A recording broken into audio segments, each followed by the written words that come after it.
Microphone check 1 2 1 2 1 2 1 2. What's going on, family? Can you hear me? I hope that you can hear me well. Welcome to MQT 73. It's been a while since I've done the show, to say the very freaking least. Wow, it's good to be back. A little change of settings, try to, it's a bit of an empty space here in the back, but I've been busy. I've been busy. I know the last time we did the show,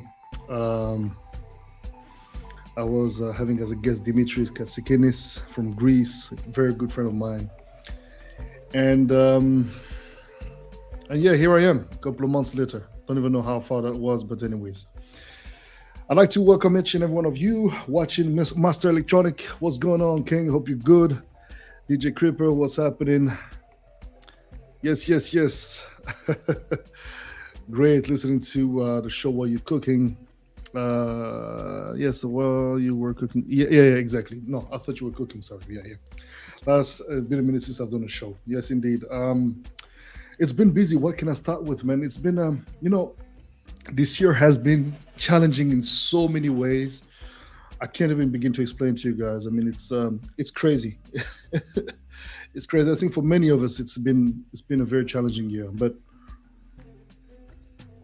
we give thanks. We give thanks because at the end of the day, we can only but get stronger through overcoming the various challenges that we get to face. And as annoying as they can be, they are necessary. I believe I spoke about that topic and many others at length in other shows, but it's never been more true than ever. And these past couple of months, as I said, I've been busy working on a lot of different things. It is no secret that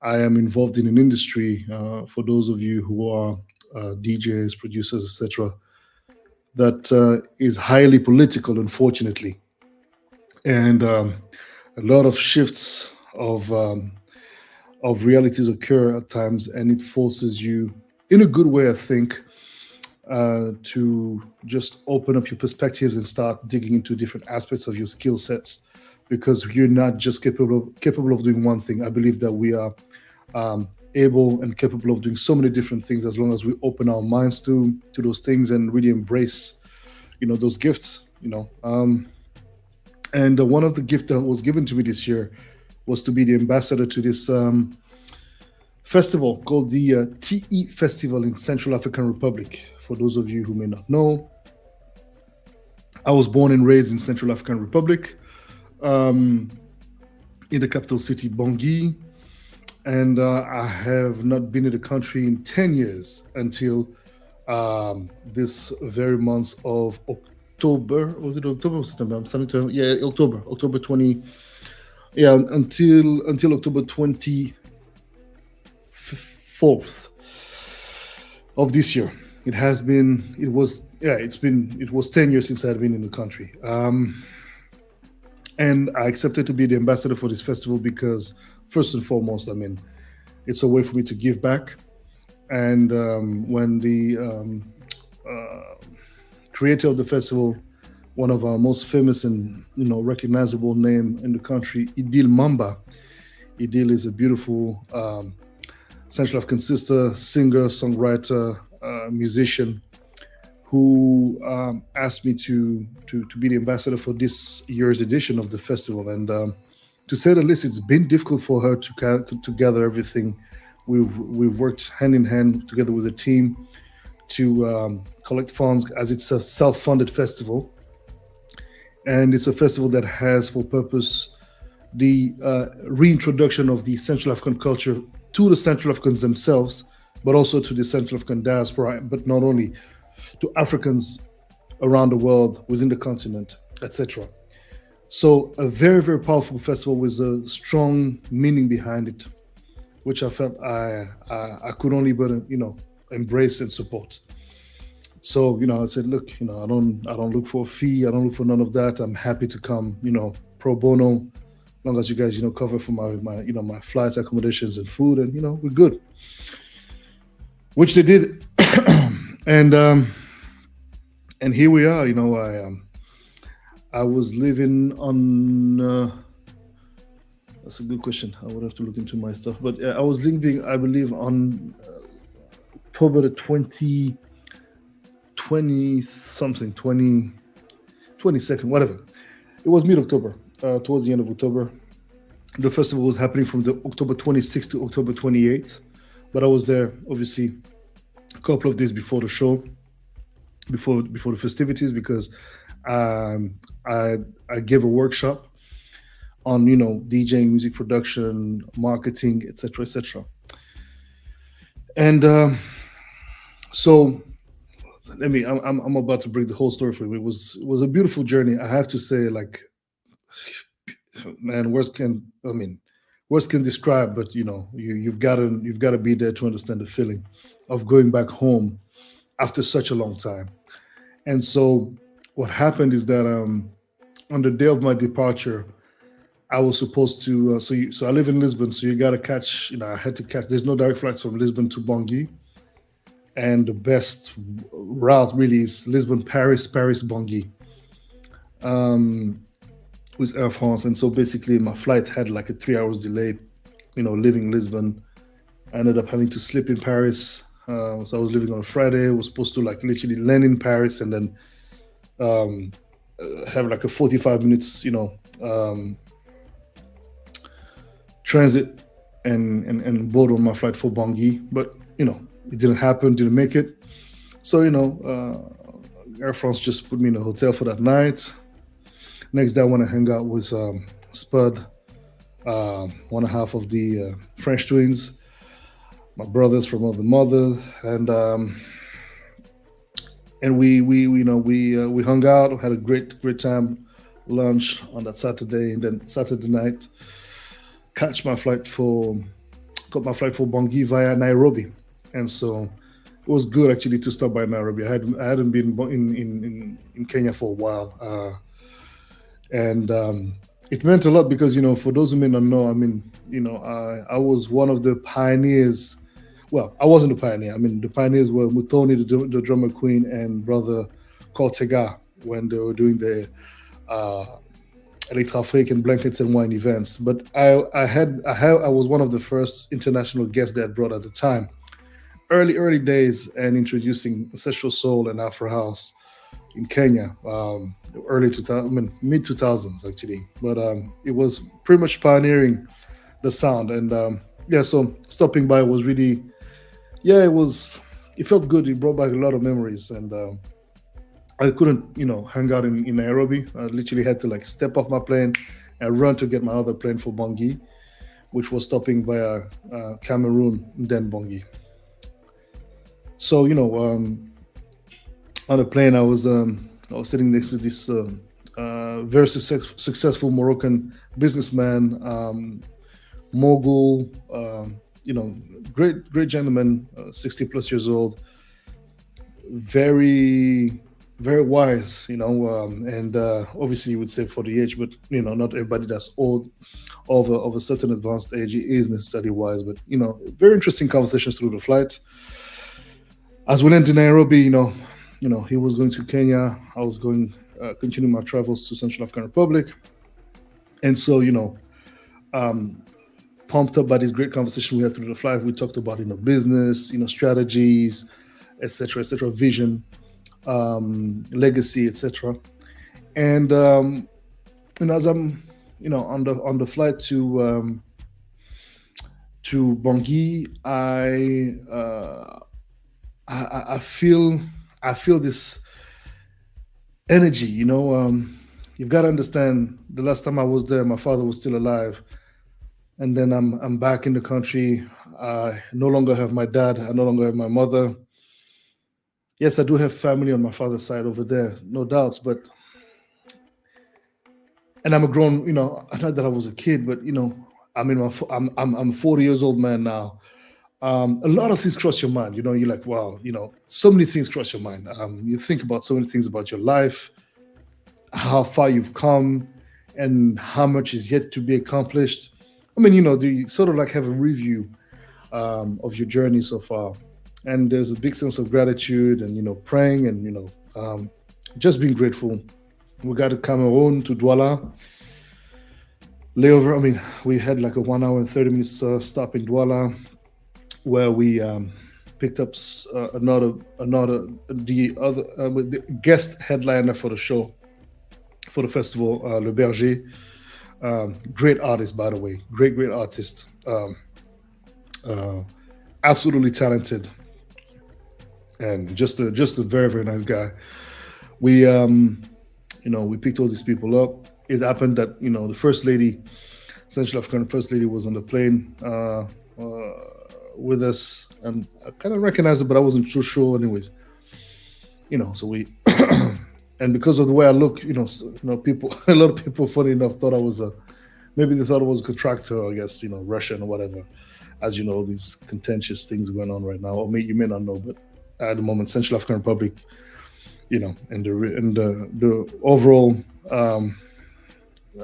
African continent is being, shaken. Or I wouldn't say shaken, but there's geopolitical and movements that are reshaping the way the political landscape has been going on in Francophone Africa mostly. So you get these strange looks because I'm not a small guy, and I don't necessarily look like an artist neither. I don't even know if an artist has a look necessarily, but anyways, yeah, I guess they do. But yeah, so that's not really the look that I carry. It was interesting to see all these changes in the way people approach you. But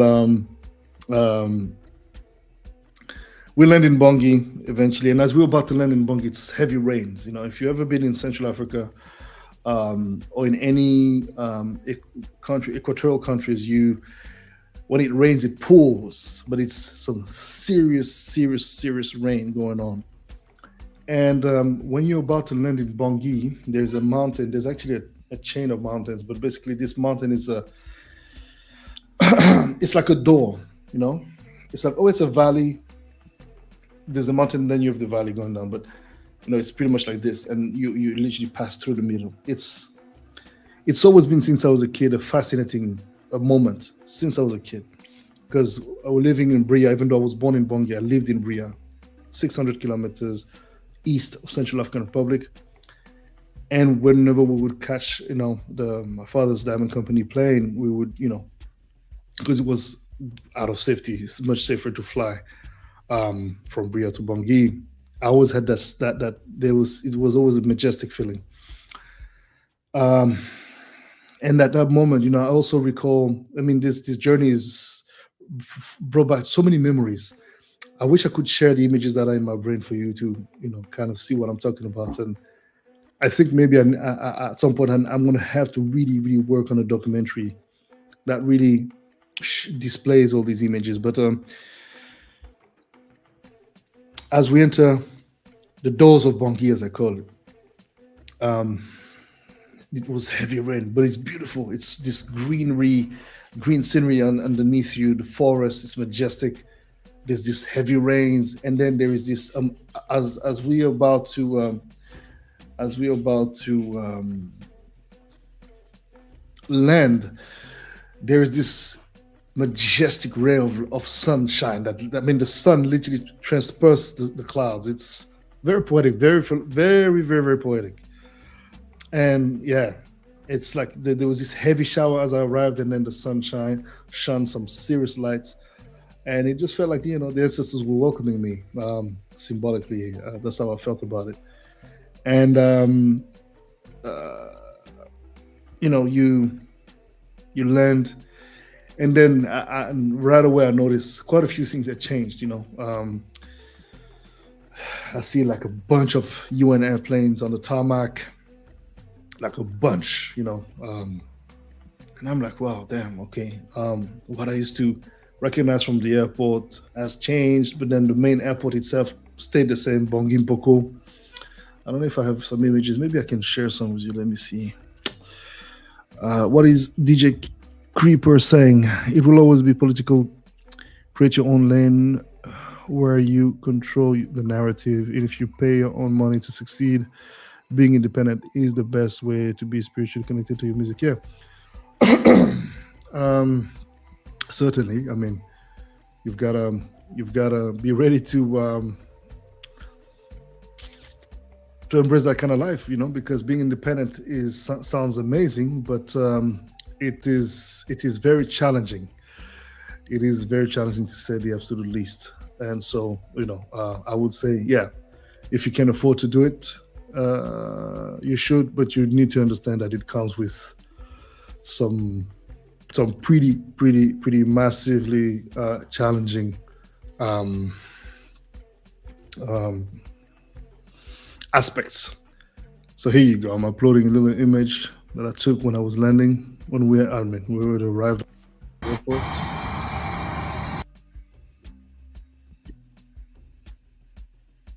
When you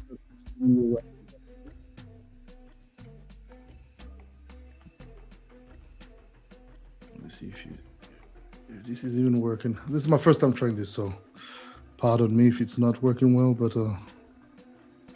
some reason it's not showing. Anyways, how is this supposed to work?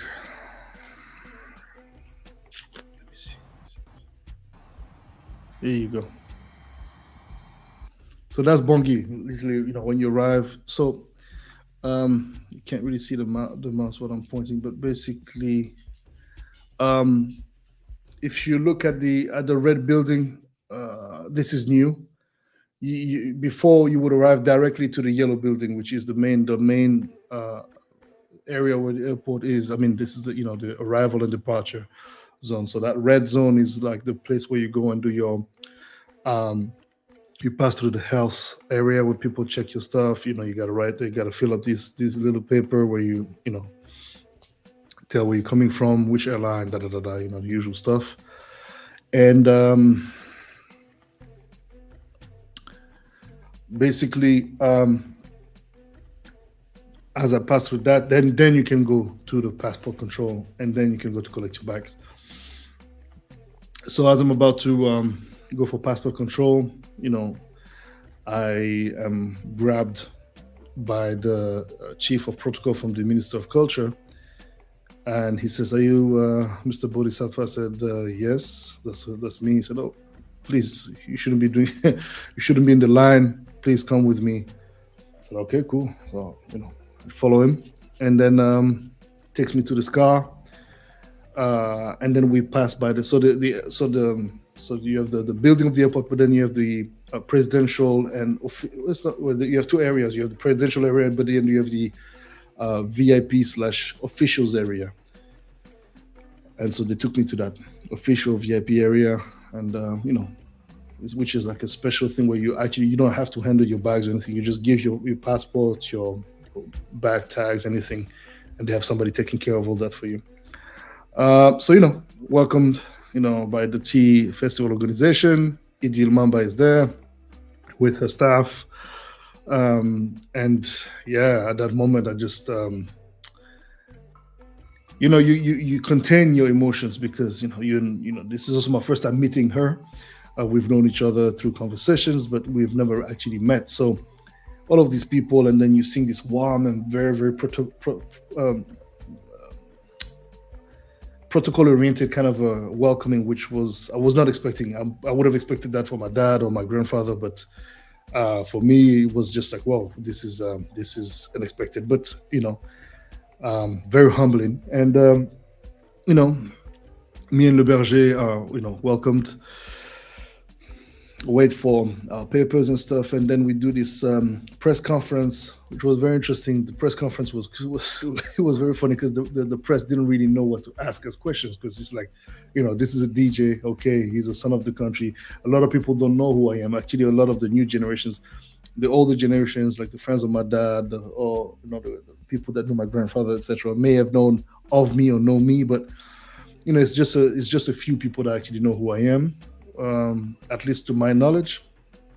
And then so I started speaking Sango, and that really broke the ice right away because they were like, "Oh snap! This guy not only does he speak Sango, but he doesn't speak with any accents." And yeah, so started interacting a little bit, explaining why I was there, etc. And basically from that point, we just left. Uh, we got Jerry BSM. Big shout out to Jerry as well, who was sponsoring the festival with his EO driver company. Jerry BSM is a Central African brother that has um, launched his car rental company in Central African Republic about 2.5 years ago, and it's a booming business for him. It's really moving. It's not been easy, but he's maintained focus, has stayed really driven and hardworking, and has developed has acquired a fleet of cars that he's actually renting, etc. I mean, if you go to Central African Republic, they help you with everything like visa, anything you need, hotels, whatever. Get your car with a driver, you name it. The whole thing is super on point. And so, he drives us. To the hotel. But the funny thing is that we end up having to. So I had no idea. Well, I had no idea. I forgot that the promotion in South Africa it's not like here. You have got to. You'll see. I'm about to show you right now. But basically, it's very interesting.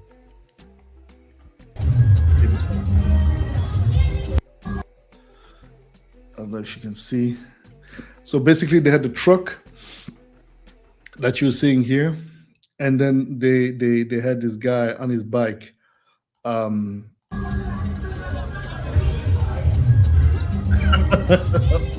and so on the truck, you had like sound system. The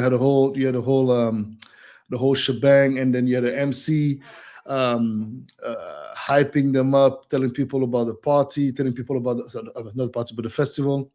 And so we passed all the way from as we left the airport. It was a show of skills from those guys riding their bikes. And this is the truck powered by the DJ Association. So here you have pretty much most of the DJs that were there attended my workshop. And basically, yeah, man, it's very interesting because that's how we managed to obviously let people know, because not everybody has access. I mean, even though everybody has access to a phone, not everybody has access to internet. It is actually expensive. But so yeah, that's the most efficient way to promote your event. So you literally are on grounds, and yeah, sound is thumping, and they're just letting people know, like on repeat, like, "Yo, we here, we have Ambassador Boddhi Satva, and then Le Berger from Cameroon, da da da da da." Oh, meet us at the Centre Culturel of Samba, Catherine Samba Panza, da da da da. It was really interesting, really interesting way of promoting. And so yeah, and a lot of these people are like, who is this white guy? They don't. And so as they were hyping, they're saying, "No, don't be fooled by his skin color. He's a Central African just like you and I." Da, da, da. It was very funny, But anyways, we got to the hotel, and what I had to do first and foremost, that was utterly important for me, was making sure that I went and pay my homage to my grandfather on my grandfather's grave. So go to my grandfather's property, the family property, and that's what I did. I mean, because that's culturally, traditionally, that's what you need to do. When you have any of your ancestor, elderly folks, or any member of your family, especially of that stature, buried, you have, before you do anything, when you land, you need to present the offering of prayers and obviously, homage. So we drove all the way to the PK12, PK12, and got to the property, which was I haven't been there again in 10 years, so so much had changed, in not so good way. But I had to go and and literally asked people how to access the main road to get to the house, because so there were some illegal constructions that took place, and so you had like bars and kiosks, people selling stuff in front of the road. It was just so confusing, and I was like, well, so the illegal constructions. Eventually I found my way, and I met with my grandfather, my grandfather's younger sister, who's still alive. She's in his 80 plus years old. And she was asking who it was because she couldn't see it very well. So when I said it was me, she started crying. And so, when I grabbed her. And yeah, man, it was very, very, very powerful. It was, again, it was utterly emotional, to say the least. So I went to his grave because my grandfather was buried in the family property. And let me see if I can share something. I don't know if I can share. I don't know if I can share with you I can share with you some pictures, but I don't think it works. Well, maybe. No, I can't. Anyways, only videos, whatever. So my grandfather and my great grandmother, so their mother, it was my great aunt that I was speaking with right before I went to the grave, was there. So my grandfather and his mother are buried in the property. So I went there. It's emotional, it's very, very emotional, very, very emotional. I really, really had a moment where I just like, well, I almost couldn't believe that I was there, but yet I was. And so, yeah, after paying my homage, now I could start my journey. And, basically it's almost like you're asking, so it's a right of, how do you say that?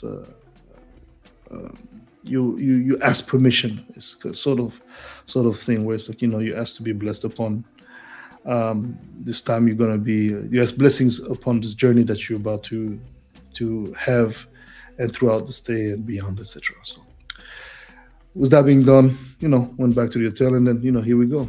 Start of the whole thing. And then, Monday workshop, Tuesday workshop, Wednesday workshop. I did 3 hours of workshop every day for 3 days, and they were very, very intensive. And look, I have to tell you, like, there's something that I've noticed is that there is a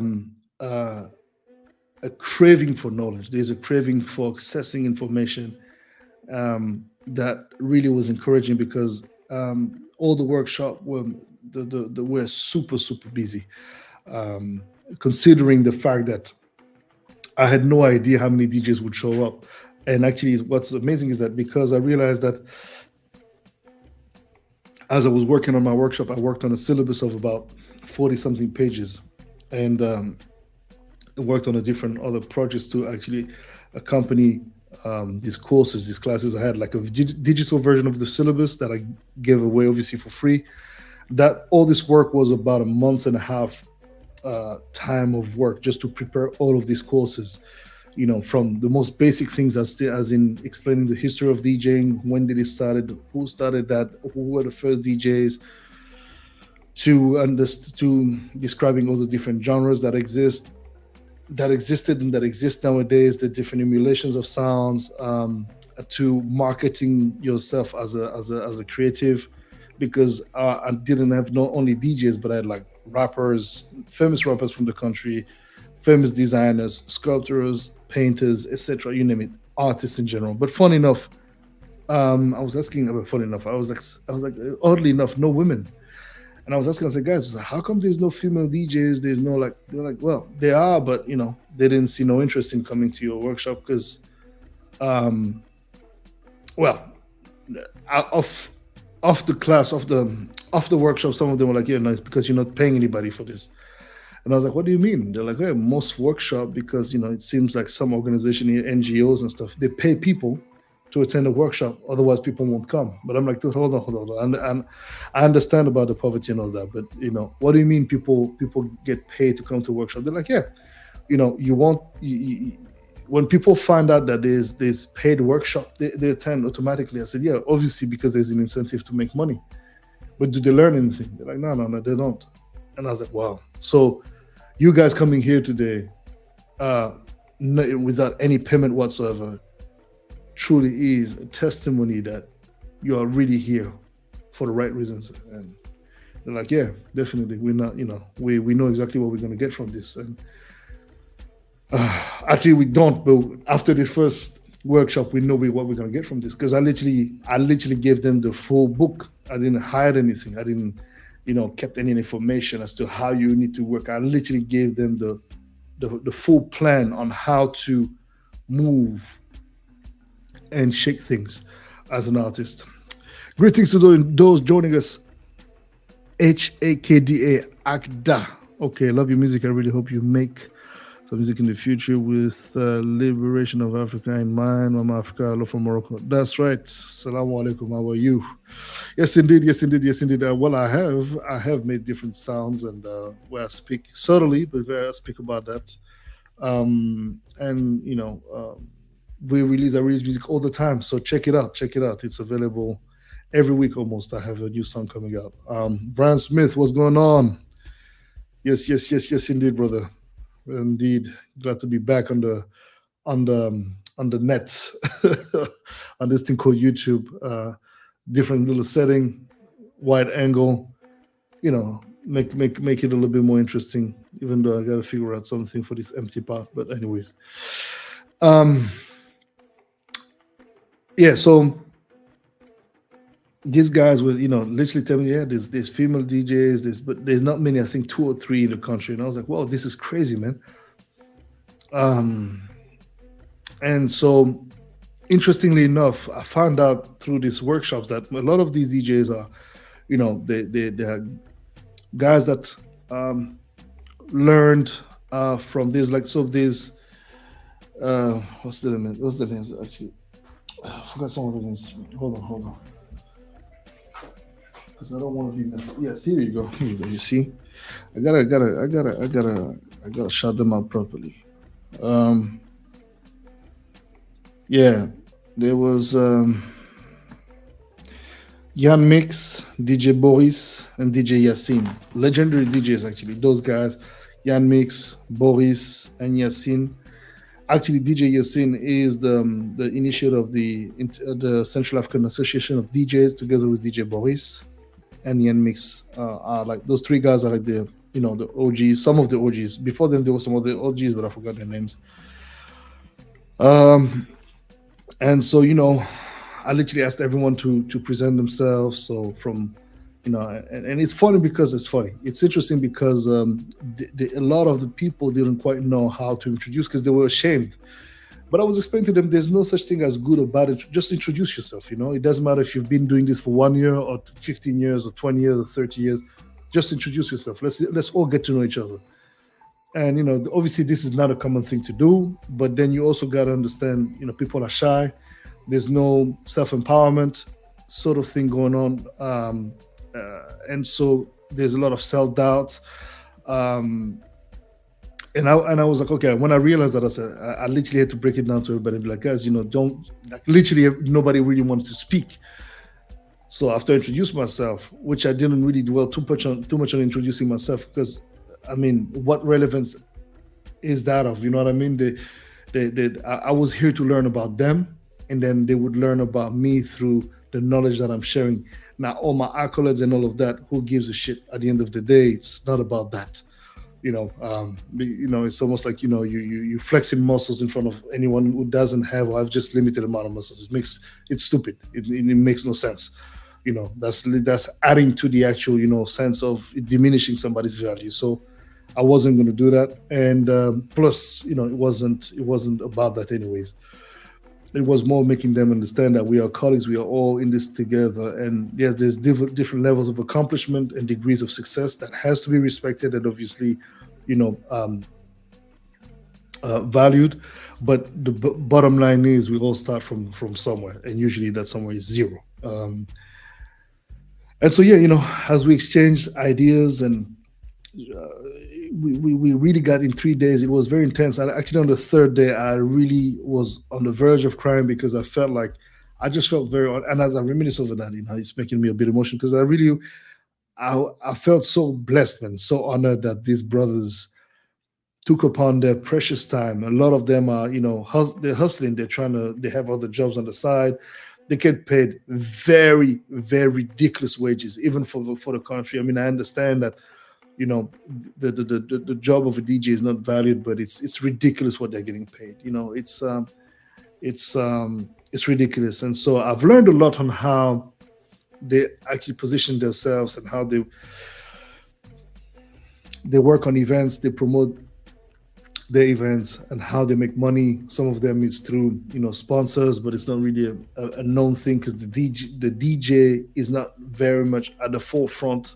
It's usually because rap is predominant in the musical landscape, rap and traditional music, rap, Afrobeats, and traditional Central African music are the forefront of the attention. DJs are usually getting a backseat, and so those who will get a bigger chunk of the money are rappers, artists, because the DJ is not considered to be an artist. As a matter of fact, the DJ is just a jukebox. That's how DJ is looked upon, and by the club owners, etc. So I literally had to tell them on how to, place back interest into their work and how to bring back confidence and what it meant to be a DJ, the whole philosophy. And if you don't, well, I'll be happy to speak on that in another video. But bottom line being regarding this whole workshop is that it really was powerful and interesting to share these moments and this knowledge with these brothers. As I said, it was not only DJs, it was sculptors and painters, artists in general, and letting them know that there is no difference, and showing them how actually they could come together and collaborate. There was only one beat maker, one guy who has a little home studio, and makes sounds, and I was like, wow. So I was actually explaining to them that you can be a DJ but also make your own music. And so I spoke about the softwares you can use. It was like a revelation for a lot of these guys. They were like, they just couldn't believe it was possible. But then and if they knew it was possible, they just didn't know how to apply it and make it a reality, turn this into a reality eventually. So after these 3 days, in the meantime, I was received by the Minister of Art, Culture and Tourism of Central African Republic, Jennifer Saraiva, who received us at the Ministry of Culture and Tourism, and we had a nice little chat, and it was very very very very very fun, and the funniest part is that we actually grew up together in Bria. So what I saw, I was like, oh my God, I can't believe this. I didn't recognize her at first. And then she was like, yeah, but remember? I was like, oh my God, I'm the daughter. I was like, oh my God, damn, this is incredible. And I was so proud of her for accomplishing, such a, massive position, the Minister of Tourism and Culture of the country. That's a massive position, a massive role. And I think she's doing a great job at pushing as many boundaries as she can to really put Central African Republic on the map. So, we were discussing together with her and Idil Mamba from the Tea Festival how we could help and, just bring more to the country, right? So yeah, that was very interesting, very very interesting, very humbling to see the amount of work at hand. I mean, it's colossal. It may not be done during our lifetime, but it will be done, one way or the other. And so, met with her, met with other authorities from the country, other ministers, etc.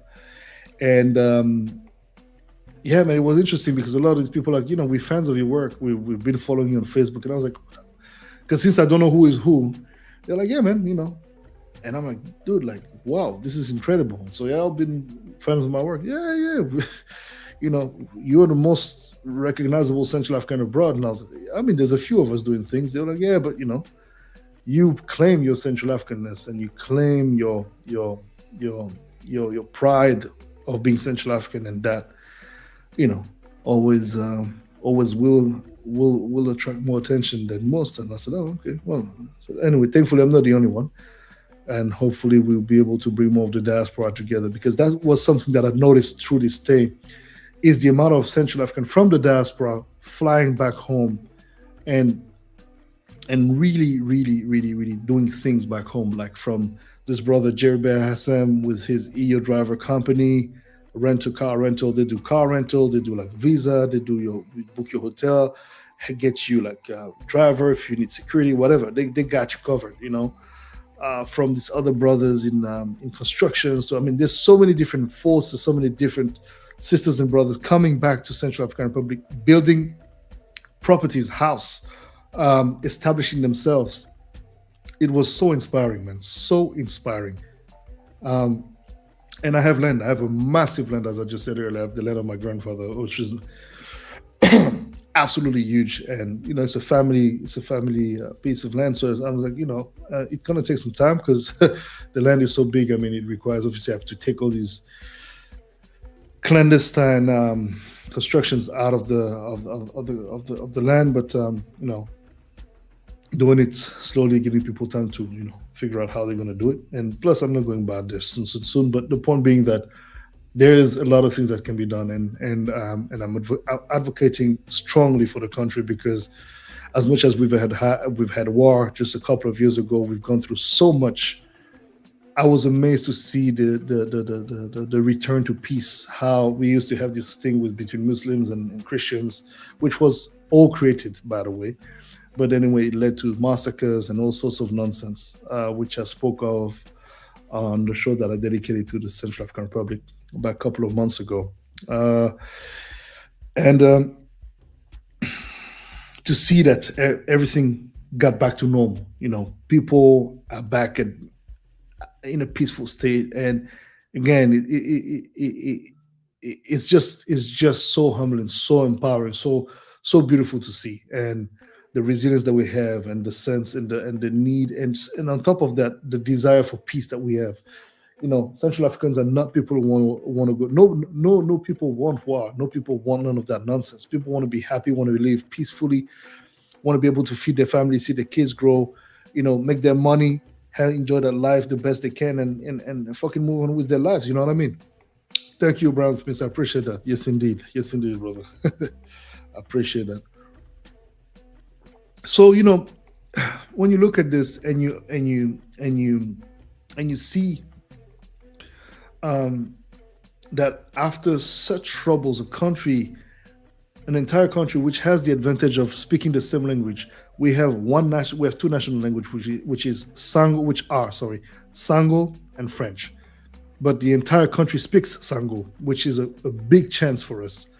So whether you go from east, west, south, north, you name it, throughout the entire country, everybody speaks Sango. That's a powerful asset for the country. And so, as I said, I mean, yeah, Bungie is safe. That's another thing that in my lifetime I've never been able to, and I don't recall, even when I was a kid and Bungie was safe, I never recall walking at night like that in Bungie. Like, it wasn't necessarily a safe thing. But what I saw when I got there, yes, I mean, I saw who did I see? I see the Wagner group, the Russians, I've seen the French, I've seen everybody, I've seen a lot of UN presence. I mean, they don't show you that, but I mean, the UN bases are huge, man. I think there's like two main massive bases of the UN forces in Bangui, the capital city. And when I say massive, like massive, like huge. Self-dependent, like they don't need water, they don't need electricity. They have their own, they're self-reliable on all aspects, and when you see that, you're just like, okay, I mean, that's another question. But the point is that they're there. You see the Russians, they're not so visible, but they're around. The French as well. these you don't really see them much, but what you see is definitely safety. I mean, I've seen. I walked one night. I went to see my cousins, and one of my great aunts on my father's side, and yo, we walked back to my hotel by foot, and it was just like, yeah, all good. What's up? I was like, are you serious? He was like, yeah, man. There's no issues whatsoever. You're good. It was amazing. It was amazing. I mean, it's safe. No matter what people say, because the UN has established these zones where it's like green zone, this, that, and if you work for the UN, you cannot be here, you cannot be there. So, anyways, it's their rules, it's their whatever. But as far as I'm concerned, as a Central African, I felt safe everywhere I went. Bongi and surroundings. Now, inside the country is still yet to be secured, but I do understand why it's still not secured. Is because there's too much. If you really analyze, there's too much natural wealth, too much natural resources. So a lot of the forces that are in place don't want to see stability fully back in the country, just because it allows them to take from resources, but from our resources, without having to declare anything. But the good thing is that I think, with that being said, the fact that the diaspora regains interest in coming back to the country, that there's more people regaining pride in being Central Africans, people from Central African origin living abroad, coming back. It's leading people to start to be like, okay, now we got to get certain things together, and we got to, yeah, get our acts in order. And so, again, I've seen no weird interactions. Like, everybody's hanging out together. I've seen this Russian guy, you know, um, loving on this Spanish girl and this French girl with this other guy. It's like, I was like, wow, all these stories that you're hearing are just funny, man. It's like, everybody's cool. Like, I've seen no animosity from anyone. I've seen, obviously, a bit of surprises when they would see me speaking Sango, etc.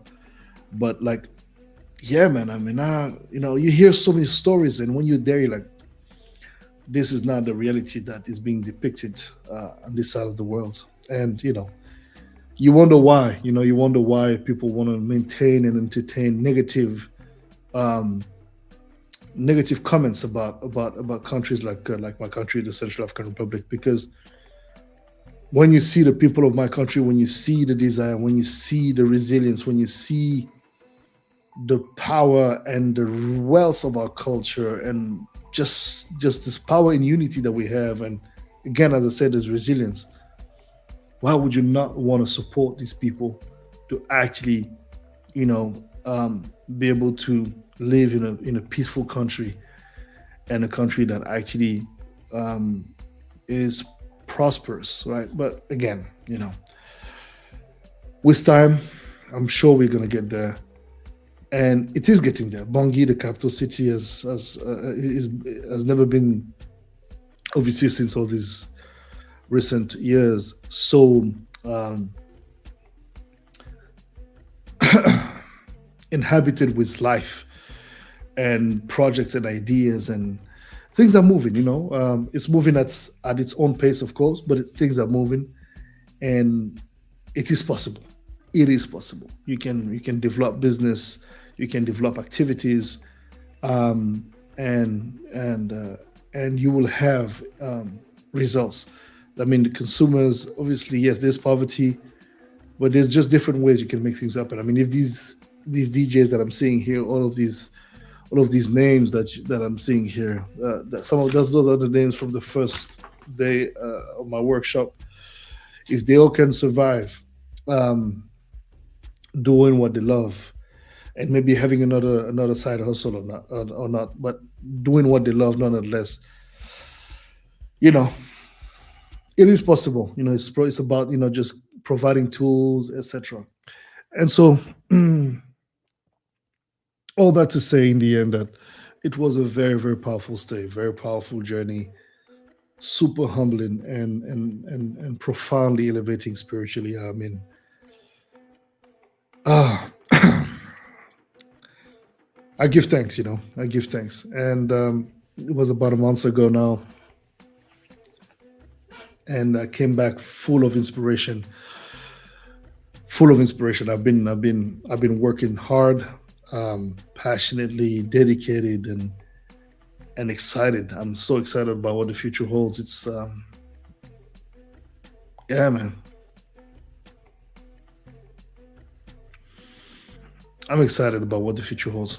And as I'm about to wrap up the show, but I wanted to touch because so it's funny in life. You for every um, bowl of positivity, dose of positive energy, you need a dose of negativity as equally important as the other, which is frustrating, but it's just life, right? You need the balance, I guess. So I just was in Gambia this weekend. Um, I was booked about a little over 7 months ago to do this festival, which was taking place um, in Gambia. It was supposed to take place in Gambia, in Banjul. So before we actually got there, I was starting to hear a couple of stories about the festival, and I was like, okay, well, okay, I hear people, I hear the complaints. There was a lot of people that said because the festival was supposed to last the whole week because there was like I think 50 DJs or something like that booked. I was one of the headliners. It was a very ambitious project to say the least, and I was surprised to see such a massive lineup in a country like Gambia. First of all, I just didn't know that it was possible to do such big event in West Africa, especially about house music and Afro house, etc. But anyways, cool. I I was paid over 7 months ago for the whole thing, so yeah, when we were starting to hear like different stories about the festival not being on point, especially the week leading to us going there. So that was last week. We left on Thursday night, arriving there Friday early morning. And so we heard all the stories, but we had no reason not to show up because anyway, you paid for performance. I'm not going to show up. That's just how it is. I can hear different stories. I will keep them in mind, but I got to honor my contract. Otherwise, I'm in breach of contract, and then you need to reimburse the fees, etc., etc. Anyways, so we landed, we got picked up by the promoter of the festival, who started to explain to us, her version of the stories that we were hearing from some of the people that attended the festival, and basically, what was the deal is that people would buy a package, right? So the package would be considered of their flight and accommodation. And so, if I understand well, uh, this money were paid by these people to the lady organizing the festival, and the festival was supposed to take place in this hotel called Fajara Hotel, and a beautiful hotel, by the way. But the hotel was not ready. It was not ready or fit to receive anyone, really, as they were supposed to. The time the festival was taking place was supposed to be the time where the hotel was being um, um, renovated already, and they were doing the grand reopening of the hotel. Well, it was it was not the case. The hotel was still not being the hotel was still being attended to, still being in construction, etc. Even though a big part of it was done and some rooms were ready, but it was not ready. So when people came, obviously it wasn't what they were promised, and so people found themselves stranded. It became complicated to relocate them from one place to another. One thing leading to another. It became a whole mess. But people were stranded. A couple of thousand kilometers away from their home. mostly British people, obviously, flying to attend the show since it was a British promoter doing the show there. So obviously, it was a massively uh, British influence kind of lineup, and you know, yeah, people found themselves stranded. Some of them without money. They had paid. They had paid, so they were expecting things to be, delivered as promised. None of it happened. So when we got there, we found ourselves in a pretty massive shit show. But since we were there already, and me, I'm paid to perform. So, anyways, on the Friday morning, wake up, then we get to the venue, the hotel, and then we see there, like, as we arrive, we see a very understandable level of animosity and aggressivity towards the promoter, whom these people couldn't reach throughout the couple of days. From some of them had been there for a week, some of them had just arrived on Tuesday, whatever. She was just unreachable. Now it seems like, because of the fact that she ended up being alone, dropped. It was a shit show because she just didn't have the right team around her. She just didn't have no team at all, as a matter of fact. So go and try to run a festival of such magnitude with over 60 people, and if you ain't got your shit together, it's not gonna work out. No matter how hard you try, it's not gonna work out. So, obviously, with such high level of tension and anger and rage, understandably so, some were starting to fly, and uh, some very, very, very complicated stuff were being said. Threats were being spewed. Some of them very, very serious.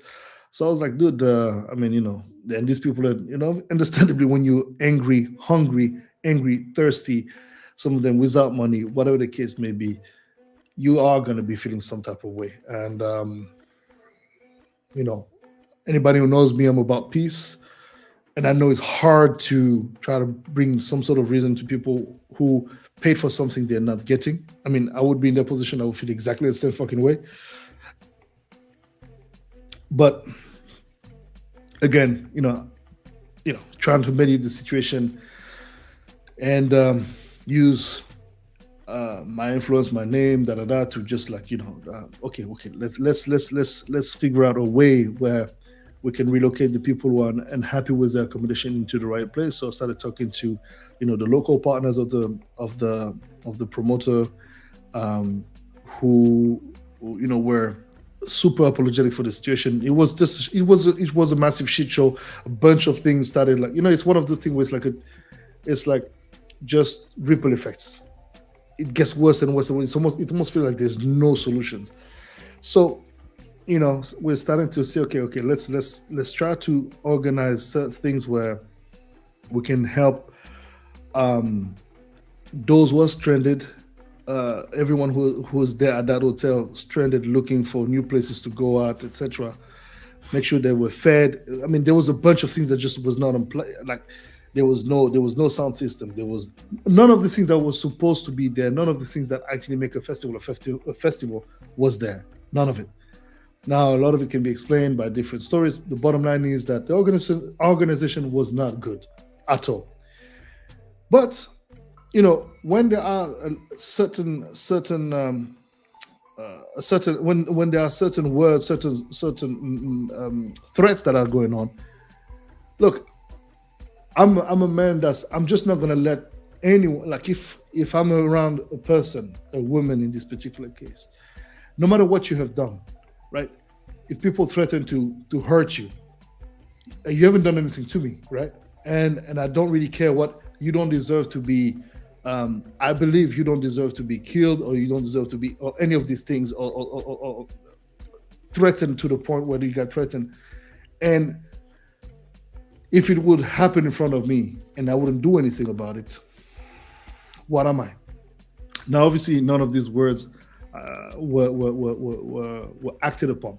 But in order to reduce the tension a little bit, what we were trying to do was to help the promoters, sort of like help mediate, which is not my job. But I'm solution oriented. I'm driven by understanding the problem and trying to find a solution for that problem. Finding the solution for that problem was relocating those in need of a new accommodation, finding the accommodation, work, sort of like being intermediary. Now, quickly, people started to look at, since things were starting to move, because supposedly when we arrived, things started to move. Yeah, cool, I get it, but that's because we were solution driven. We were not trying to look at pointing too many fingers, which I was not in position to do. So I could have the necessary detachment to try to help find solutions for that moment, and at least for the remaining time people were to stay there, they would have at least a little bit more of a decent stay, and try to get that festival to still happen. So as we're working out with the promoter place where they can relocate those people, we're trying to work out the sound. Confirm the sound arrives eventually, food arrives, da, da, da, da. And then very quickly we start to be looked upon by some of these people there as, oh, so you guys are part of the organization. No, we're not. I'm a guest DJ, and but we just trying to help. And so because we had, I had an understanding of the obvious and understandable reasons of grievance from everyone who was there, but also understood the position of the promoter. Not understood, but understood the side of the story from the promoter as well. I could see both sides, and I was like, it is extremely difficult at a moment like that to try to have somebody to step out of their anger and to sort of understand why this has happened, because it shouldn't happen in the first place. I agree, but when shit happened, it happened. So either you look for a solution and you try to work towards the solution together, or you're going to continue isolating the person who is responsible for whatever shit you find yourself in, and well, you end up not finding any solution. Or if you do, anyways, it's very sterile. But anyway, people start thinking that, oh, are you part of this? Are you what are you doing? I'm like, I'm just trying to help. But anyways, I started to feel some sort of tension. Tension got actually high at a certain point, because they're like, oh, delivering on the promise. I said, I haven't promised anything. I'm just trying to help out, find you guys accommodation together with the promoter, but I have nothing to do with the organization. I'm just trying to help out, right? Anyways, and you trying to help them or us? I was like, but obviously I'm helping the both of you guys. It's not like I'm in favor of one against the other. Anyways, eventually that night, that's Friday. That's the whole day. I haven't eaten nothing. Not that I complain about it. It's okay. Whatever. I'm fine. But the bottom line is that we did all of that. We waited until the last person got into his cab in direction to the locations we had found, which were brand new apartments, etc. Supposedly, now even that also had some mishaps, whatever. That I cannot control, but at least I know for a fact on my side of things, that I've tried everything I could to help relocate those who wanted to come out of the hotel, because then some people said they were happy with their rooms at the hotel. So, okay, good for you. If you're okay, you're okay. But then from that, eventually I was like, okay, let me, I usually post stuff on my Instagram throughout my stay. And so I posted a series of pictures, including one of a selfie of me in the car with the promoter and, the team. And I just decided that I was like, let me try to bring a message of peace and understanding, but more peace oriented. Man, who sent me?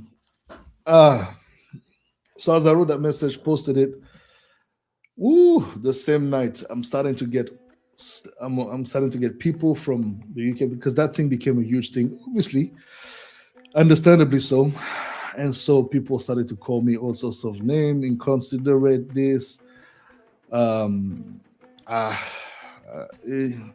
the time I woke up in the morning, it started to become some sort of trend, and I became the mouthpiece now of the promoter. And how can I advocate for the promoter when I was not advocating for a promoter, but I was just trying to speak on what I had experienced which was a clear failure on the part of the promoter of what was supposed to be delivered, but at the same time, an understanding that this promoter was doing her best to try to mediate whatever, to try to alleviate whatever shit had occurred so far and make it better. Fair enough. Like, that's my point, is that if that person was not even trying and was just there, scratching, ahead, I would have a different discourse. But everything that was said on location, because a lot of people, when they're abroad, when you're not on location, you say whatever you say based on what it is that you see, but you're only seeing one side of the picture. You're not seeing the full picture. Well, I guess it's too soon to ask people for understanding the nuance, because supposedly there's no nuance to have. But I guess, anyways, I'm a nuanced person. I can understand there are certain things that are black and white, 100%, and that was a black and white situation, considering the question of what they had paid for, 100%. Now they were mad at me for just trying to bring a little bit of nuance in the conversation and push for more conversations to try to find a solution than criticizing and which was obviously completely justified, but it wasn't providing solutions. Who had sent me, man? Lord have mercy. Saturday morning, Lord. It became such a thing that I was like, you know what? Started deleting one picture. Then I ended up having to delete another picture from that post. And then I was like, you know what, man? Fuck all of these motherfuckers. I'm trying to help. Sorry for my English, my French, but I'm not in favor of the promoter. I mean, obviously the promoter is fucked up. Like, anyways, whatever I said was not good enough. I was like, you know what, man? Fuck all that shit. I'm done. Because I started to be called names. I started to be, you there in the private property was a chef. I was like, yeah, there was an accommodation for the DJs, for the headliners, but we had no chef. Plus, anyways, what's the fucking? I understood, but then I was like, yo, man, y'all turning against the wrong guy. And so I'm not the enemy in the conversation. Bottom line, this thing became such a big thing. I decided to just delete the whole post from Facebook.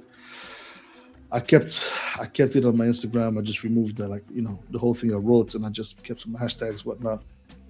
And one thing that I noticed through my very short time there, because the reason why I flew back earlier than I was supposed to is because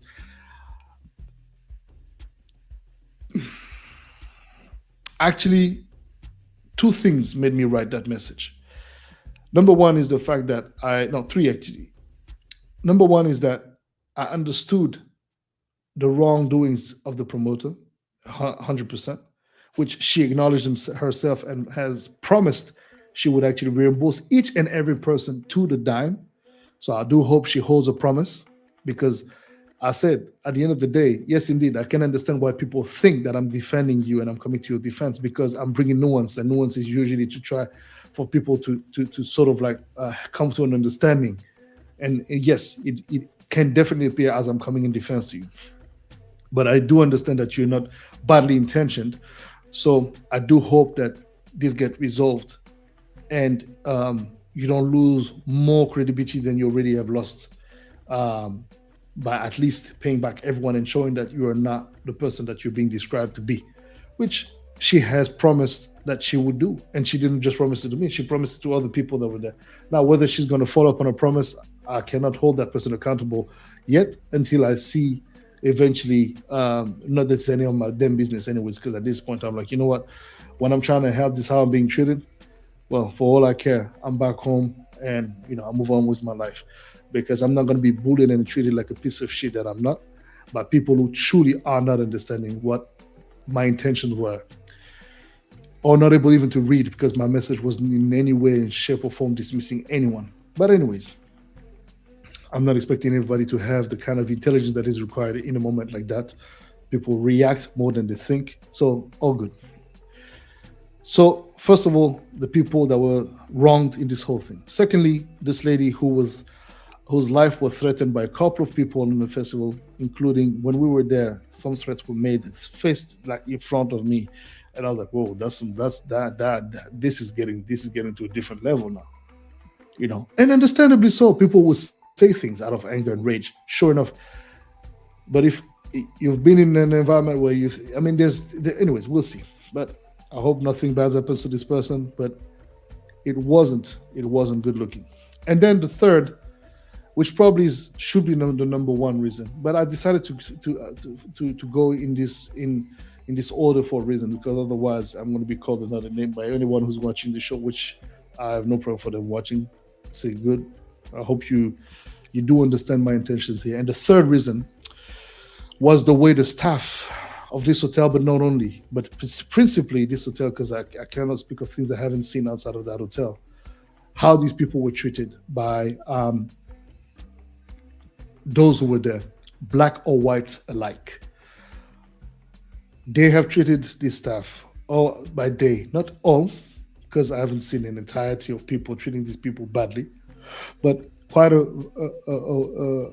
wide number of people spoke in derogatory, I would even say, and I'm not exaggerating, in a racist way to these people. Those were workers who had no business in the pain these people were going through. They were not responsible for what was happening to them.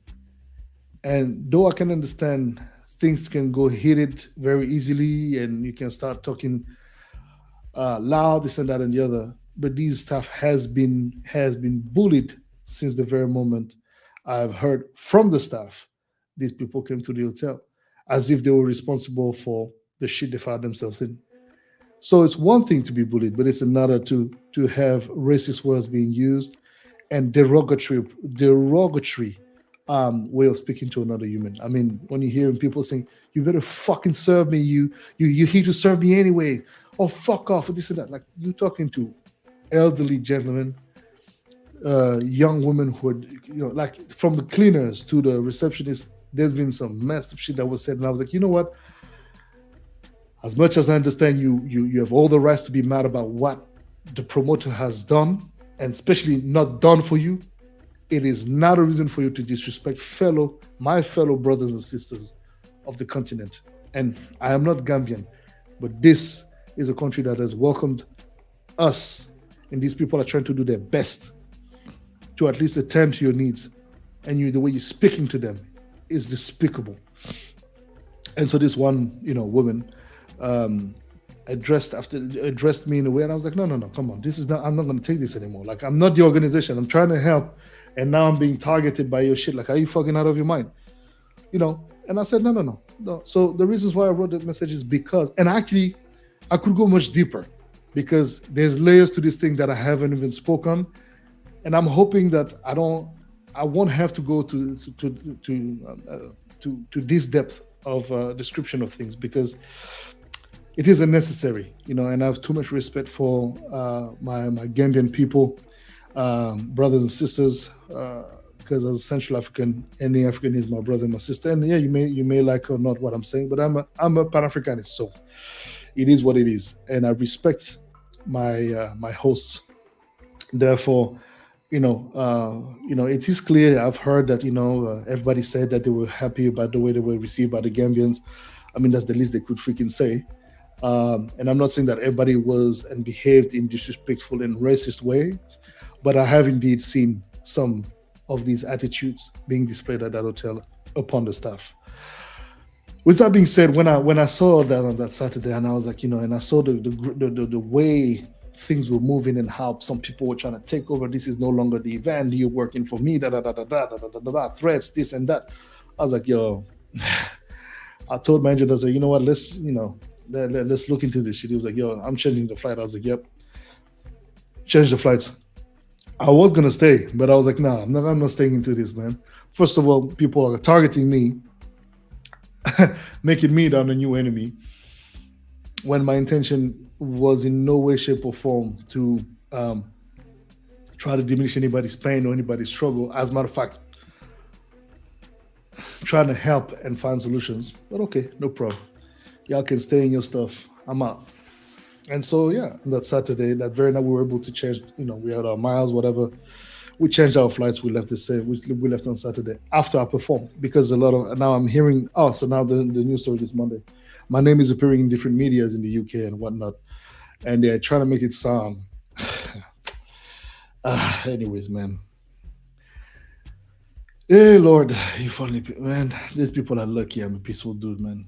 Because you're using people's name, and I already want like any slander, any defamation and stuff. They need to watch. But anyways, we'll see.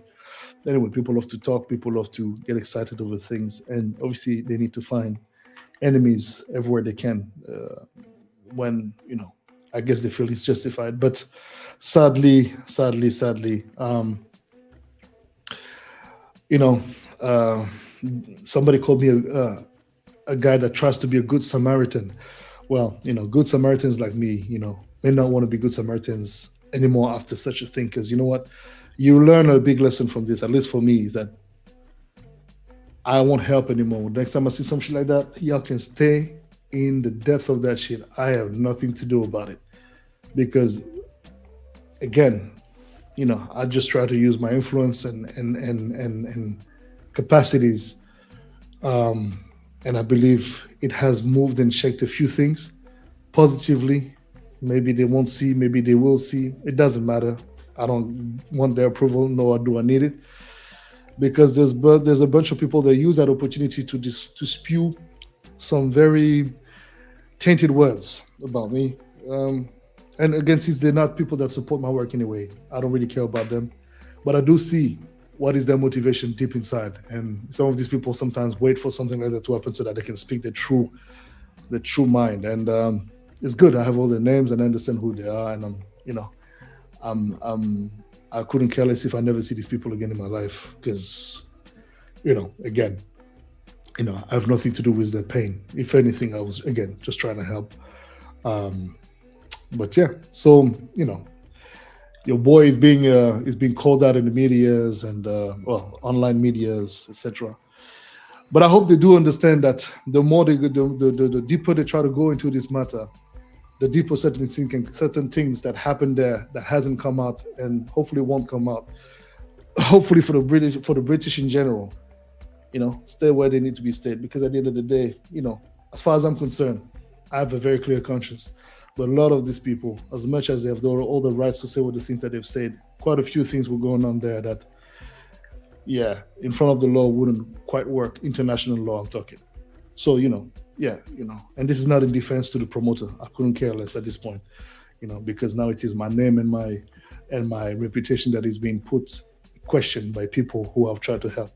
But they may not see it like that. And again, as I said, whether they see it like that or not, I don't care. But again, when you're not in a position to speak the way, with full understanding of what the picture is, and you start targeting the wrong person, just to understand that it comes with collateral effects. I'm not that guy, man. I'm not the guy you want to come at with this kind of nonsense, because I'm not hiding myself, and I'm very, very fair with the way I speak. I'm very fair with the way I treat people. But just as what's his name again? Birdman said, put some respect on my name. And if you're not going to put some respect on my name, then don't speak about me at all, because I have no part in your war. The only reason why I posted this thing in the first place was to try to bring some sort of like common ground of peace and find solutions. Because again, on that Saturday, I was making sure that not only the sound system, together we were making sure that the sound system was plugged. As a matter of fact, two brothers, some of the DJs that were invited from Guinea-Bissau, were the one who plugged the sound system. Excellent sound system, by the way. Not necessarily what you would expect for a festival, but still good enough. And it was there. There was a mixer. It's a controller thingy. I plugged my USB and I did my 1 hour set in front of my Gambian sisters and brothers. Some of the international guests were there. Some British people were there, coming from the sea. They came. They danced for like, I guess, 5-6 minutes, 10 minutes, whatever. Then they left, never to see them again. But I did my hour. So because I'm hearing that people are questioning if I actually performed, I did. I performed. I'm pretty sure some videos might be floating here and there of me performing to 30 or less people than that. It's kind of, split it around the venue, which was an open air thingy by the pool. Yeah, I did my job. I honored my contract, um, and I did what I was paid to do. And things not gone to the depth and to the magnitude they've gone to on that Saturday. I would have not changed my flights. Would have just maintained it, you know, and stayed until Wednesday. But it's it's okay. I'd rather keep my sanity mentally, and again, not be put in a situation where you know, um, my personal security is at risk at a certain point.